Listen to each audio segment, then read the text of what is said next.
Hey, and welcome to We Are One Conference, and this is your seminar today, all about social action. And I'm really excited to be able to introduce our guest today, Sam Rich, who is a friend of mine. I'm sure you'll hear a little bit about that later, who is actually an award-winning filmmaker, which is really cool. And we're going to hear a little bit about some of the films that he's made, some of the adventures he's been on, and I am really excited to have you here today, Sam. Thank you so much for joining us. It's been a really long time since I last saw you. It must be many, many years. But why don't you just introduce yourself a little bit and let people know who you are? Sure. My name's Sam Rich, as you just heard. I'm a 34 as of a couple of days ago, filmmaker.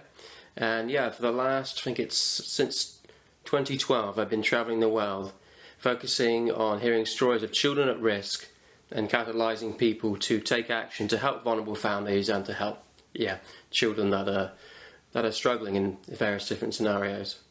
Wow, what an absolute adventure. So tell us a little bit about, like, where did you, so we know now that you're a filmmaker. You've made some films that have been recognised and noted for their calibre and their message. So tell us a little bit about, like, what was your early life like? Have you always travelled the world? Has this always been something on your radar? Have you always cared about children at risk? What's your story? Where do you actually come from? So I've grown up, and I am now, due to the good old COVID-19, in Cornwall, England, and I grew up there my whole life in a very sleepy little village. Everybody knows everybody. Not too many people travel outside, so I think people think I'm quite an interesting character. But I think it was on the trip we were on, we stayed at the YWAM base in Montego Bay, Jamaica, and I saw something there that I've never, that just blew me away. Just people just living for God, living out their faith, a variety of different people there, that had different passions, different talents, not just from Jamaica, from all around the world. I thought, wow, this is something really special. I want to come back there. And so I think that was in 2003. Correct me if I'm wrong. Yeah. I think it was around about that time. And 2009, I managed to go back there, and I did what they call a discipleship training school, 6-month program with youth and missions. We had 3 months kind of like lectures and learning about cultural things, missions, learning more about Jesus, Father, Holy Spirit. And then we went on to go to like for a 3-month international outreach in different places. And then my trip was to Guyana in South America. Wow. So one of the only English-speaking countries in South America. But yeah, when I was there, I was shooting quite a lot with my camera. And I did see there was quite a lot of vulnerable kids. Basically, one of the places we got to visit was a little mining town with lots of rum bars. And and sadly, because of the miners working there, there was a lot of, how can I explain that better? The miners that were there, they were working day and night, but what the rum bars had done was they tried to get them to give all the money that they were supposed to be sending back to their families, and basically almost tried to get them addicted to rum. Wow. So then the money would continue to stay within that kind of area. Yeah. And because of that, there was a lot of things to do with fatherlessness, and there were kids there, children of, just being exploited, I guess. Yeah, just being exploited. And so that was my first, just saying, wow, like every day I would walk 2 miles, and this little boy would walk next to me called Bendigo, walk miles and miles and miles. This little kid, he was so cool, and he would show me that where you could pick these berries that weren't poisonous, so you could eat them, but he would have to walk miles and miles to school. And I think even years ago that God began to work in my heart, just through this, there's stories like this little boy, and show me how important it was for these kids to have families. Yeah. And of course, there were factors behind that, like alcohol abuse, substance abuse. I guess if you want to say, just basically greed. Yeah. That were factors causing these kids to be, grow up without a childhood or with a very, very tough childhood. Sure. And wanted to see something with that change. And as I was there shooting photos and around there, I took quite a lot of photos at the time, not so much video. A lady contacted me that was working with the government there, and she wanted to basically use my photos to advocate for better things, for the better situations for the kids, improved, I think, resources for the school there. They didn't have very much. And so it got me to thinking, like, wow, actually, you know, God can really use this. At the time, that wasn't my primary kind of focus, as you would say. Like, I was, you know, doing what you would say more classic ministry. Like, we were doing evangelism in the rum bars. We had some amazing responses. Wow. People wanted to come off alcohol and, you know, again, be parents once again. Wow, amazing. And love each other. Mothers and fathers love each other. And we had like one family there that they were absolutely wasted, sadly, with their kids running around. But they heard us chatting and they started, you know, weeping and made a commitment to move away from, you know, amazing, the lifestyle that we're in. So I think all these little things over the years, as far back as then, God was showing me that families are so important, and children growing up in families, loving families, is actually something that just changes so much. Changes the trajectory of the child's life to an adult's life, and then in turn actually affects not the local community, the area, and of course even the whole nation. So yeah, even as far back as 2009, God was dropping these little, I guess you could say, seeds or like gold nuggets into my life about, this is something really quite important, and this is something really quite important to my heart for you to, you know, to understand. So that shall I carry on with my story? Or? I mean, what would be great to hear is, so obviously you are a very gifted photographer and many different facets to that as well. And what would be really interesting to know is, like, how did you realise that could translate into something that could really be a voice or be an advocate for some of these families and these kids? How did that part of your story unfold? Sure, yeah. So fast forward about 3 years, I wanted to go back and work on the media department with YWAM Jamaica after doing my 6-month mission trip there. And as I mentioned before, it really impacted on the outreach with seeing kids and vulnerable families there. So I'd applied to go back to work on media stuff with YWAM Jamaica, and I was supposed to go back there in, I think, August 2011. I've been saving up for a while, and really wanted to go back. I felt that's really, I just felt that's what I wanted to do, but also that was like God's desire, was to use media to tell stories, that he wanted to be heard. I'll jump back a little bit as well. Like on my DTS, someone wrote me a really encouraging letter, and was that they see me as that God was showing to them that I was a window for people to look through and see the needs to be helped.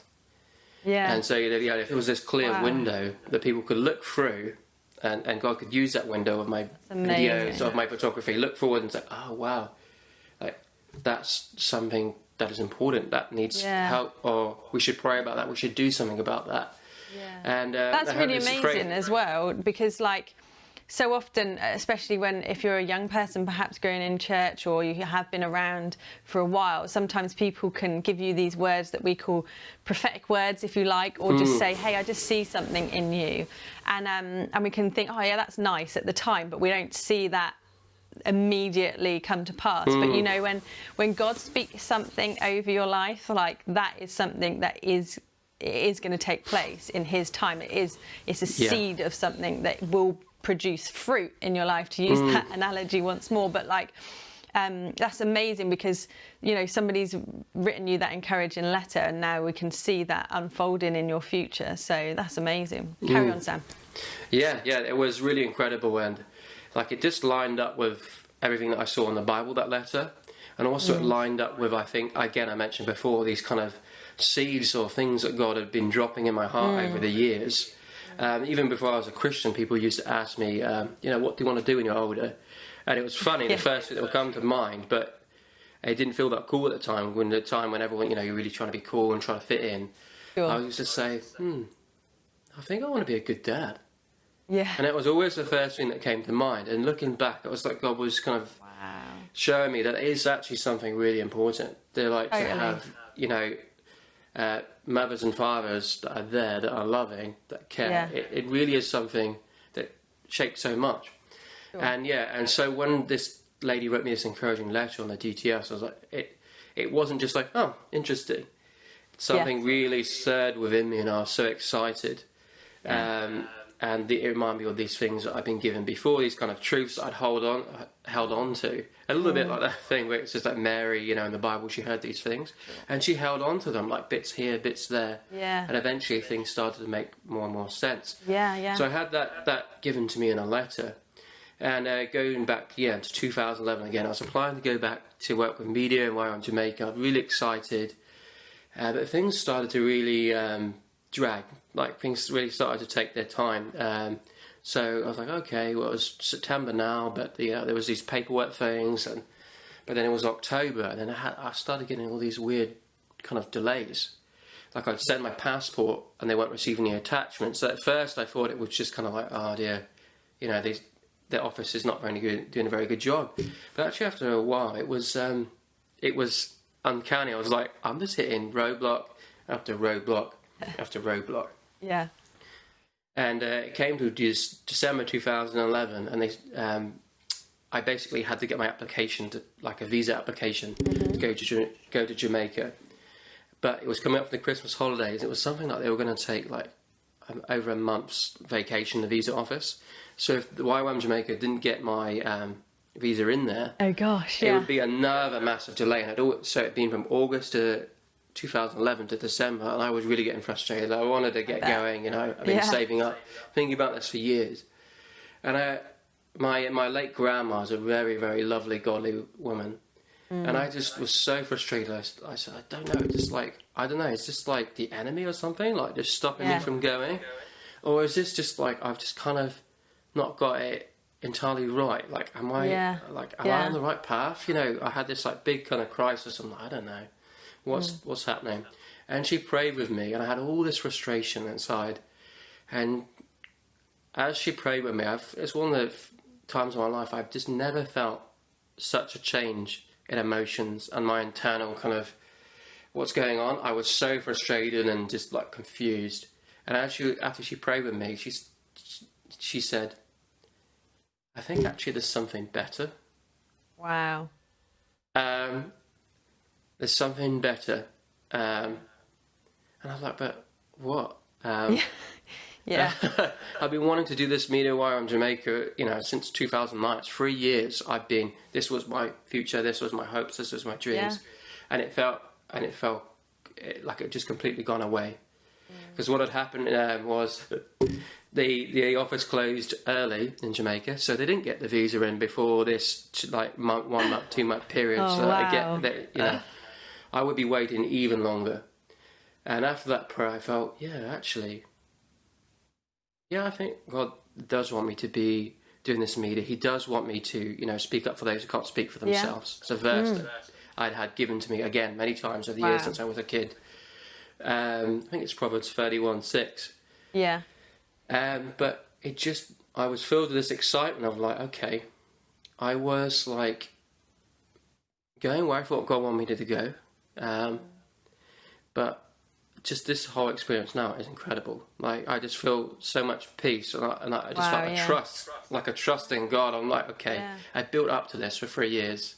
Yeah. But if I believe who God, says He is, and who the Bible says He is, and who I've come to know who He is, this is going to be amazing. So that very night, I got Skyped by a friend of mine. I don't know if you remember a guy called Philip Thompson. I do. Yeah. I do. I think he lives nearby me now these days. We all seem to have shuffled up the country slightly. Yeah. So he contacted me, and he said, well, I've jumped back a bit like a Christopher Nolan narrative. I'll jump back one week so it makes more sense. a week beforehand, I had this incredibly vivid dream that I was standing in a line of people waiting to get onto a boat. Very vivid. Like, I woke up, remembered everything. And I thought, oh, that's very... And in this dream, I saw some people that I knew from Hawaii. Yeah.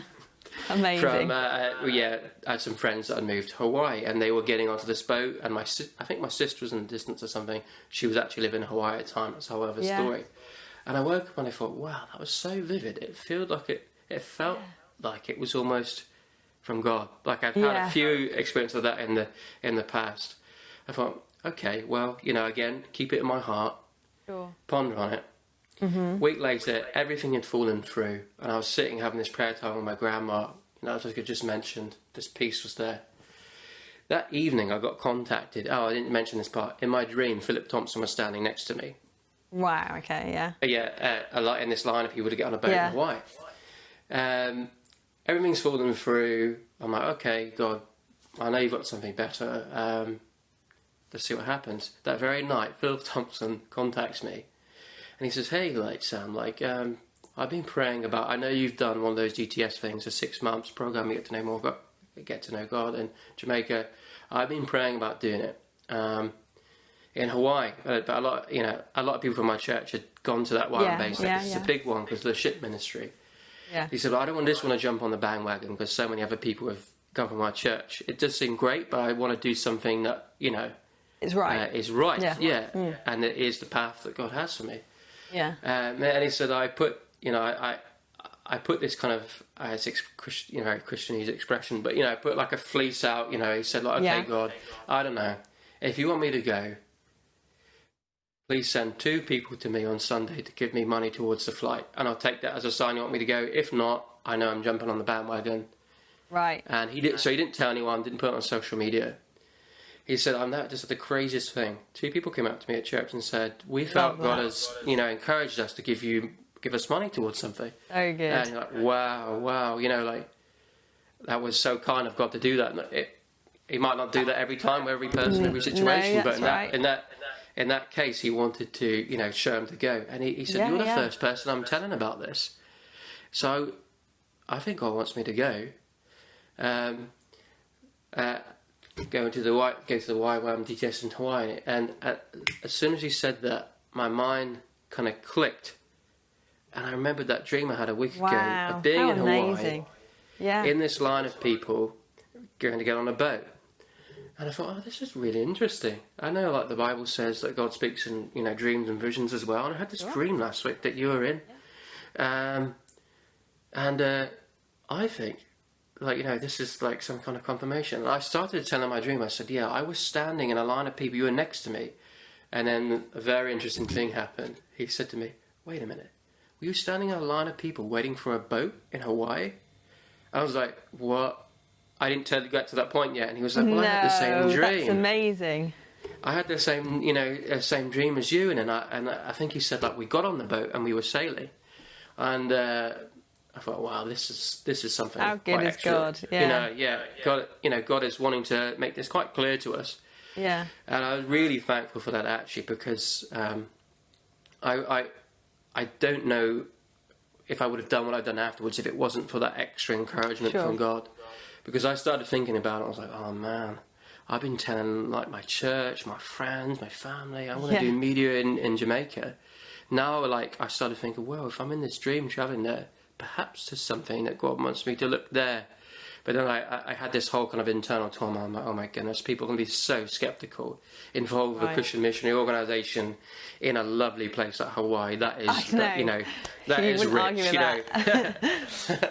And so I started having doubt come in. And I thought, well, I don't know, maybe that's just, I don't know. Maybe that's just for Phil, and people won't understand. They think I'm, they're joke. And actually, I'm so glad I didn't allow that to completely control me, because I shot an email out to YWAM Hawaii base. I said, hey, I'm a filmmaker. I really love things to do with advocacy. I've got a passion for journalism. I've been looking to go here, but it hasn't figured out. Almost immediately, so quickly, I got an email back. Like after Wow. months of everything was dragging, suddenly everything went turbo. Yeah. Really, really fascinating. And this guy said, "Oh, yeah, well, it's interesting. They're starting a new program here, a mixture of journalism and media advocacy. I'll put you in contact with them. Let's see what's gonna happen here." And so, the very next morning, the leaders of this program that was going to start. They Skyped me. One of the first things they asked me was like, "Oh, how old are you?" I was like, "Well, I've just had my 25th birthday," and they started laughing. They said, "Well, actually, we've been praying for a guy in the mid-20s." So that's quite interesting. Yeah, we started absolutely. chatting, and as we were talking, I got more and more excited again. I can't really explain it apart from saying I really felt like God was in the room. Like, it talks about, like in the Old Testament, they felt like God filled the temple, and it felt like my little apartment where I am here in Cornwall. It was like that. And as I was talking to them more and more, I was just getting more and more excited. I was like, "This is right. This is right. This is why the other thing didn't work out." And I'm more and more excited, more and more excited. This was December 22nd, 2011, and even before they'd finished, their pitch about the program, they said, "Oh, we've just come up with a name for it, and the name of the program is called A Voice for the Voiceless."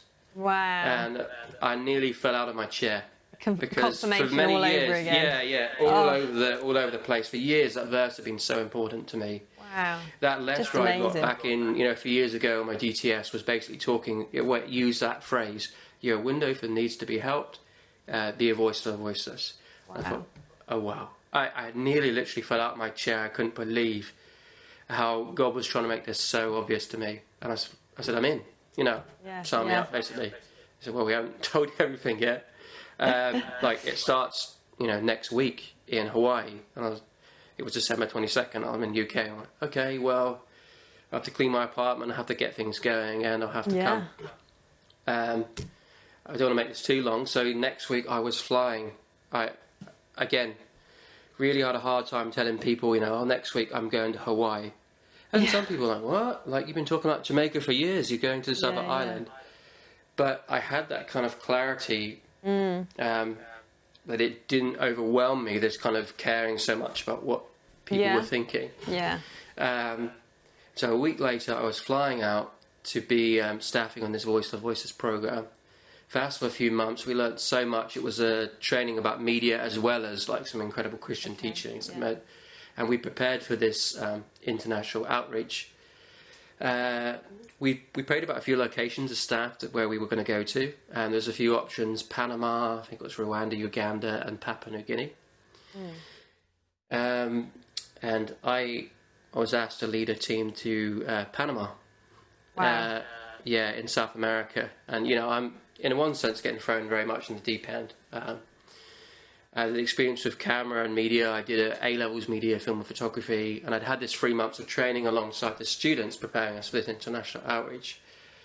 And again, before we left, someone came up to our team and said, "I've been praying, and I felt to tell you this. I thought you're going to have open doors into the government, and you're going to have lots of opportunities to work with kids."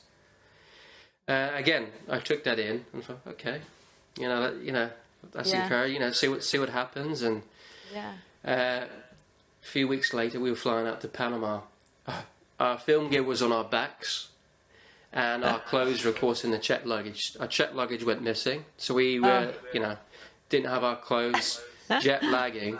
The day we got there, a gentleman from a charity approached us and said, "Are you media guys?" I said, "Yeah, we're a media team. We've come to partner with everyone that needs help. We're not just to come alongside. We're not here to we're amazing. We're incredible.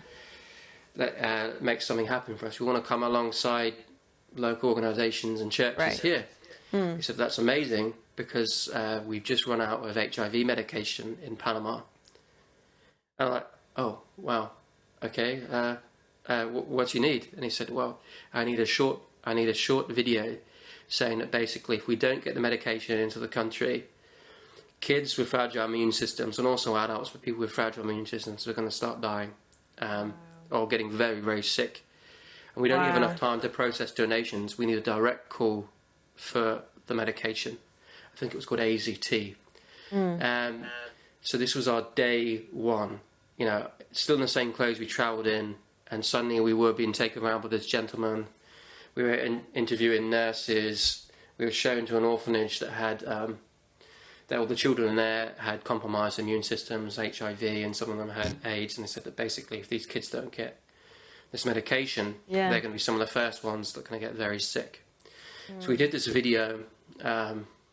We again, this is so interesting. Like, God was paving the way. It was not easy. We were so tired. We were in this incredibly humid heat, trying to stay focused, trying to have a good attitude, but you know, wanting to be helpful, wanting to be there. We did this piece. We shot it all in one day. I think we stayed up the whole night editing it, and we gave it to this gentleman and this charity, and he apparently took it directly to the UN. If I remember correctly, and amazingly managed to get a stockpile of this medication. Right. To the country, saving and of course helping lives up and down the country. Yeah, because if you don't, with that medication, we found out if you even miss a few doses, it can send everything out. It can make you very, very sick. What a difference! So it's, and it's one of those things as well, isn't it, where you feel like all I did is make a video. But actually, the impact that's had on people's lives, like quite dramatically, that's huge, isn't it? And I think sometimes we can belittle those things a little, perhaps, or like, am I really able to make a difference? But and the other thing, just to pick up on there, is I love the fact that so far in this story, you've referred to so many people who have prayed, who have just been praying, but in the outcome of those prayers is releasing people to be a voice to the voiceless, to be a person that is making a difference, you know, within the parameters of social justice, and just to give it a group name there, and just to encourage anybody who is perhaps listening in today that feels like they can't go on these exciting adventures around the world, and you know, that's perhaps a little more tricky for them in their current circumstances, but actually your prayers make a massive difference. Absolutely. And because they're the stepping stones for other people who are in a position to be able to go on those journeys and to be those people who stand in the gap. I feel like prayer stands in the gap for others to stand in the gap. You know, it's like two bridges working together.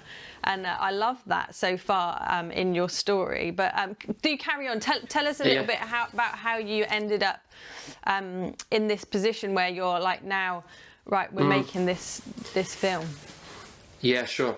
I'll try not to go too long because there's so many things that happened, you know. I bet. So we did this piece, and again, it was amazing. When I look back, even more now, things aren't always necessarily clear at the time, but sometimes you get the opportunity to look back, wow, and it becomes more clear. And after we did that piece, a lady approached us called Brittany, and she's a hero of mine now, and like a real role model. And she said, "Hey, I saw that piece you did for the for the getting your medication. I loved it. I want to tell you about something." And at that time, we'd planned to do this kind of ministry road trip: Panama, Costa Rica, Nicaragua, going along and doing media and helping out along the way, all the way up through Central America. And she said, "Hey, I've got this opportunity for you. Would you be interested?" Basically, she started to say that many of the kids here in orphanages, like the one you saw, the HIV orphanage, their childhood is in that orphanage. They come in there and then they go out there when they age out the orphanage at 18. And actually in Panama, I think it was 16. So at 16, kids were coming out of there with no family support system and really susceptible to things like human trafficking. I think prostitution was legal at the time in Panama, so there was a very high statistic of kids coming from orphanages getting involved in all sorts of things, gangs, crime. Terrible. And she explained all these things to us, and she said, the best orphanage in this country, there's a 2% adoption rate. So 2% of the kids get adopted. Wow. Oh, wow. And our hearts were just breaking. We'd already heard from some of the stories before. She said, would you like to work, create a mini documentary in the 3 months you're here? We've been for years trying to amend the legislation here in Panama so that there can be an alternative to orphanages, so they can, go into families, that vulnerable families can get support. We can have a foster care system and work to improve that, like many countries like the UK have, which they didn't really have.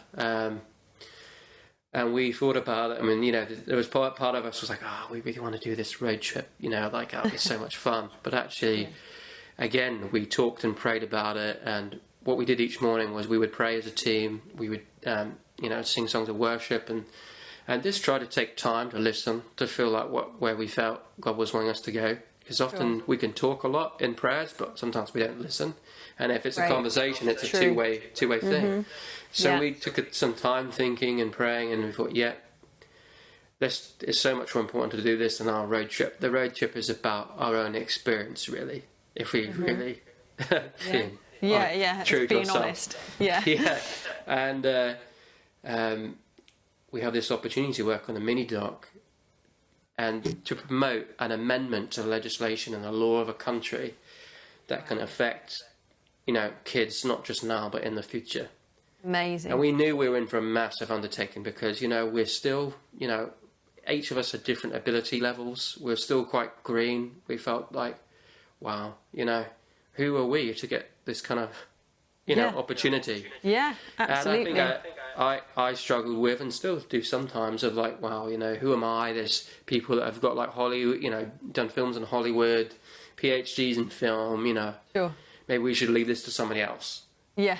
But we didn't feel that. We felt God was asking us to do it, and to me, God showed me quite a few times this kind of thing with Moses. This part, I just kept on landing on it, or hearing about it, or thinking about it. Yeah. Who makes mouths?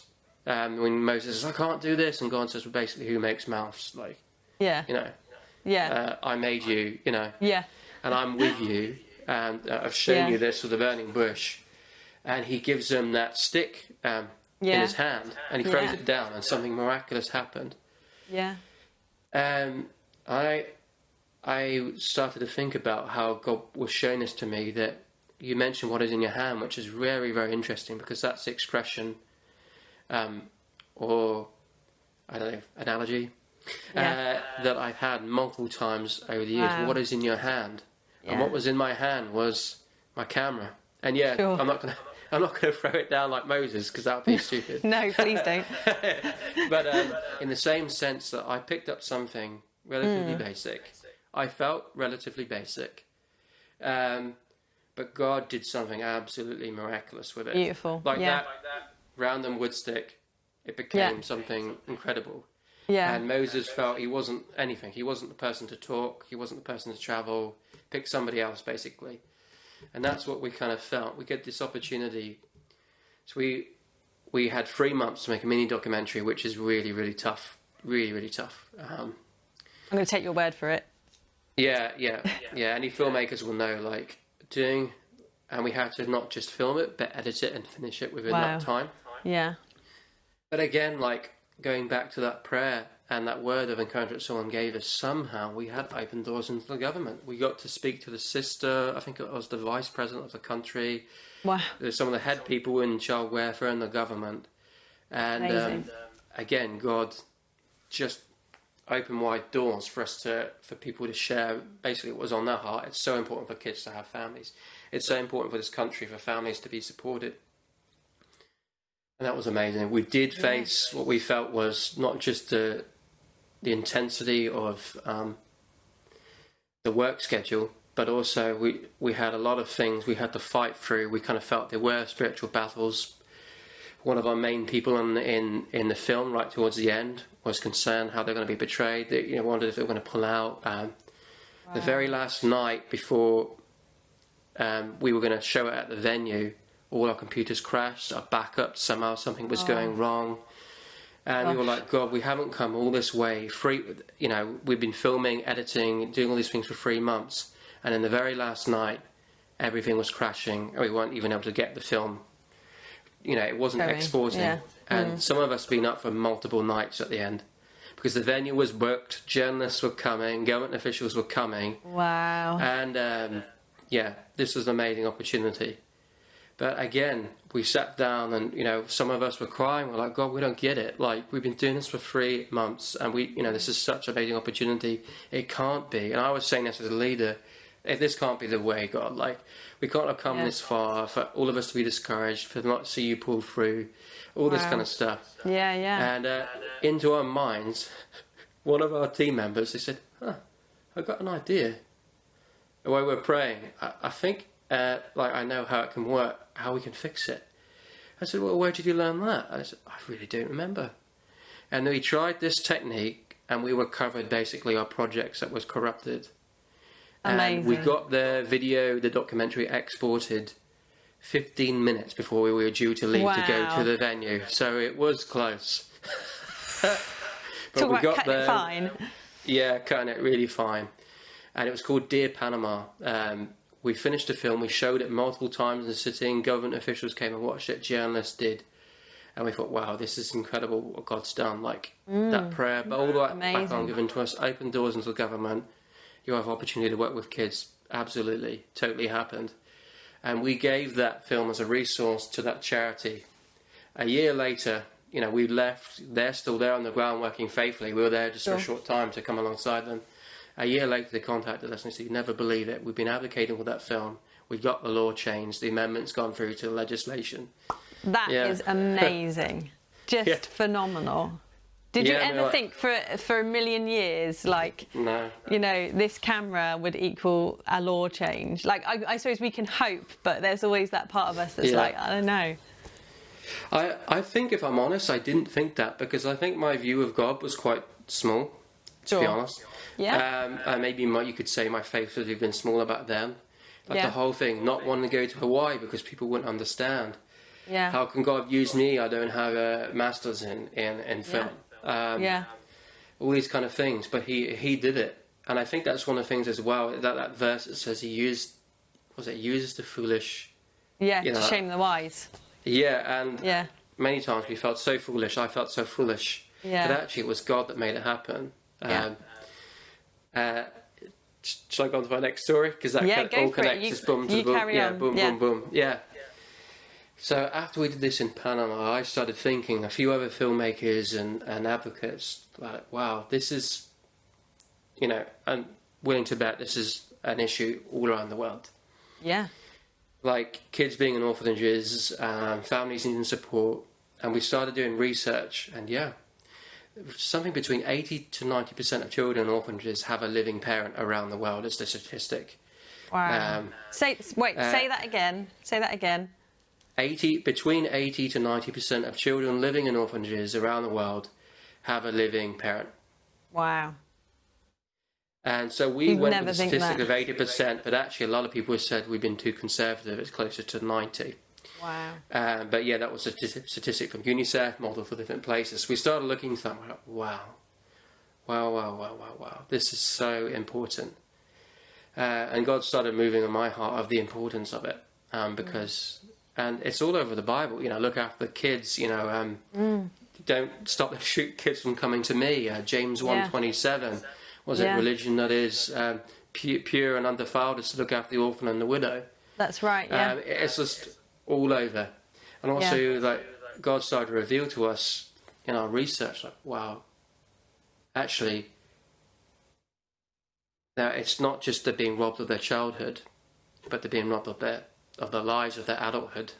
Wow. It's so hard to come back from things, if you end up on the streets, if you end up abuse. Of course, God can do amazing things with healing. But I think, from my perspective, I believe from the spiritual aspect, why there's the battlefield for children and for families, I think, is an important one. Because I think from the enemy's point of view, it's low-hanging fruit. So if he's able to hurt kids, I think that's what the Bible says, teach them and train them up in how they should go. Yeah.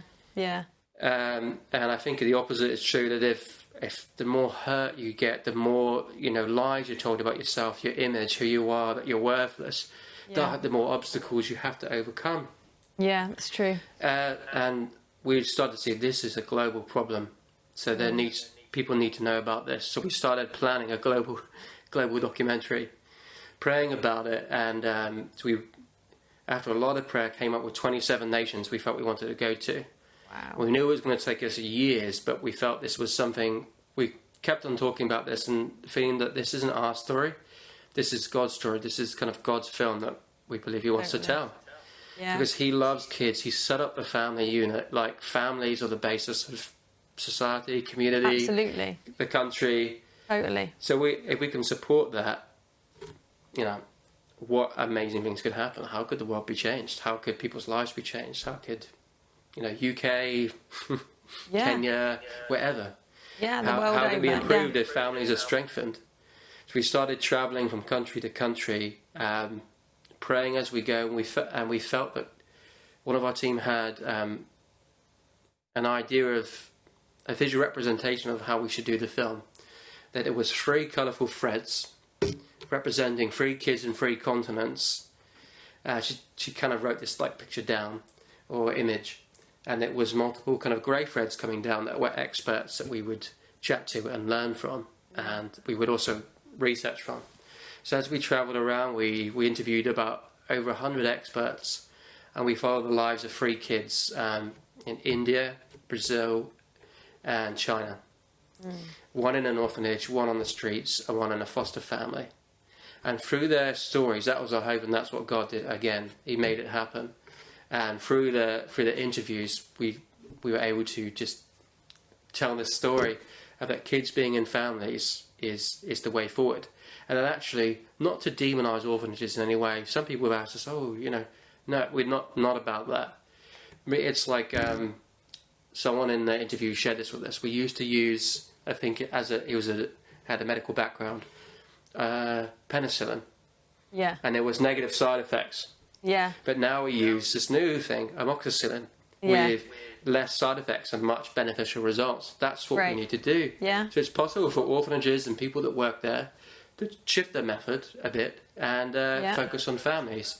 Kids coming in and doing social work with the families and bringing them through. Like having a river going through. The kids are going in, getting counselling, the families are getting prepared, rather than kind of like a river going into a lake. The water sits there. Sure. And then there's still issues of the kids coming out of the orphanage when they're 18 again. So God led us on this amazing adventure, which I could probably talk for hours and hours and hours about, but I won't. I bet. And proved himself to be faithful time and time again, and proved that it's so dear to his heart, families and kids. Yeah, totally. Amazing. And just, so the film is called Lost Kites, this particular one that you're talking about, and people can watch that on Prime at the moment. Yeah, it's on Prime. Another amazing thing that we didn't know it was going to get there, but another like miracles that we got it on Prime. We've had people watching it all over the world and be really inspired. It really is an amazing story that you've captured, or stories that you've captured, and just I love some of the imagery that's used, and at the beginning of the film, not wanting to give anything too much away because I'm sure people will be desperate to go and watch it in a second, but just this picture of kites and like the tether between the person holding the kite, and how children are like kites. Oh my goodness, I honestly, I weep easily these days anyway, but just that picture of how that tether is like the security and the thing that makes that kite do what it's designed to do. But the moment that tether is broken, that's when the kites are flailing away with the breeze and get snagged and caught, and just how it's those important connections that children have to. We know this, don't we? But like they have to make those connections that are really meaningful connections in order to really thrive, and just.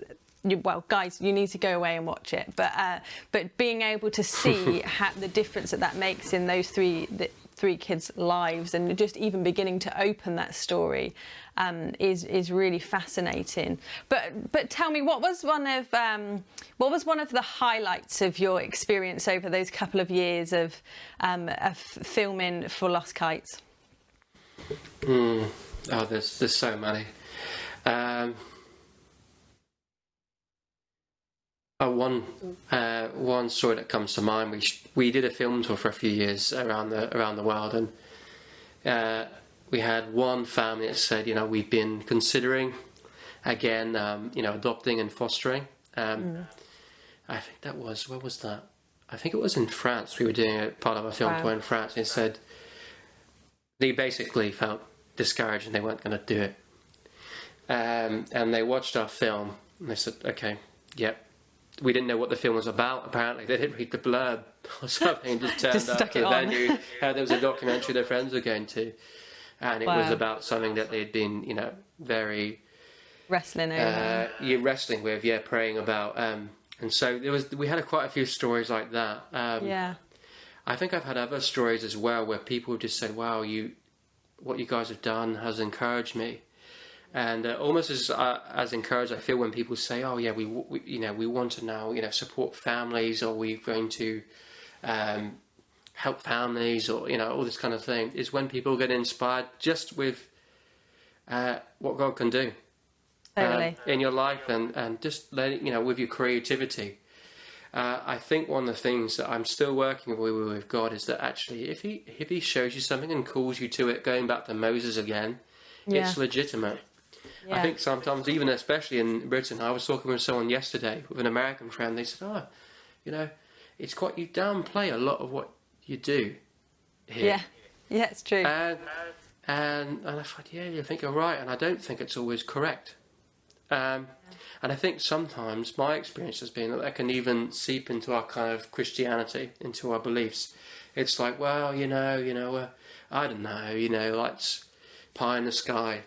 Yeah. But I think one of the things that God has shown me is that actually, if He's called you to something, if it's a filmmaker, documentary filmmaker, artist, don't just say it's impossible. Don't just write it off with the first couple of hurdles or your own, this film isn't good. Yeah. Early on, we all talked about how, and if we look back now, even the first film, Dear Panama, before Lost Kites, it's incredibly rough. You can see it on YouTube. There's things I would never do, design-wise now. But God used even that, and I think, since then I've grown and all those kind of things. Yeah. But I guess for people hearing this is that don't just don't give up on your dreams or your desires, particularly when it corresponds to things up with creativity. I was chatting about this yesterday. I think it's a theme that God's bringing through. So if you talk to little kids, and you say, "Who here is an artist?" Or we've done it before. Almost everybody will put their hand up. Yeah. You talk to adults, and I bet you there's even artists in the room or photographers. Yeah, absolutely.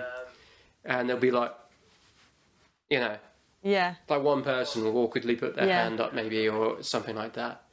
Yeah. And I think if we can kind of embrace the things that God's placed deep in our hearts, He's made us in a particular way. He's given us a character. He's given us gifts, and some of them we're not even. I think of the talents, right? You can put your talents on the floor. You can keep them safe. You can say, like, "Well, I don't know. I don't know if I want to paint, or I want to get up and do a talk, or I don't want to, do this because there's everybody better than me." I think if you have that kind of comparison, you can miss out on a lot of beautiful things that God can do, not just in you, but through you, in your context, and who knows how far that can go. Yeah, absolutely. You're so right. And, we're made in a creator God's image. We are image bearers of this creative genius that is the God we serve. And He made no mistake over the details of our character and our nature and who we are and the gifts that we have. He even doesn't waste, the pain that we go through. And the first step to problem solving, and the world has a whole bunch of problems. That's why we're doing a seminar on social justice right now. But the first step to that is creativity. It takes creativity to find solutions to problems, and God. So true. I think it can be a supernatural thing, to use that phrase, where like God empowers us to be able to come up with the creative solutions that the world needs.